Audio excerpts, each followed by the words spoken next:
Suggestion ko kapag bumibili kayo ng e-bike, huwag kayong bumili ng ganitong klaseng tapaludo.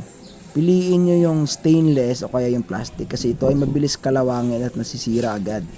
Tingnan nyo, pati sa likod, nasisira agad. Alaga po ito sa linis, yung e-bike ko na to, 1 taon pa lang. Yan, natutuklap agad yung pintura. Unlike dito sa may stainless ko, yan, makintab pa.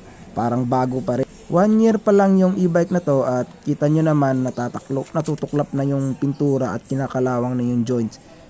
Ganito din sa pagpili ng basket niya sa likod. Piliin nyo yung may stainless sa likod kasi tingnan nyo, yan, kinakalawang na yung loob, natatanggal na yung pintura at later on masisira na ito.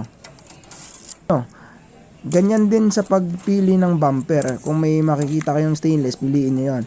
Kasi ganito, mabilis din masira, natutuklap yung pintura. Hindi maganda ang pagkakapintura at mabilis kalawangin yung bakal. And usually, halos karamihan ng mga e-bike, dito ang nasisira. Yan, kinakalawang yan.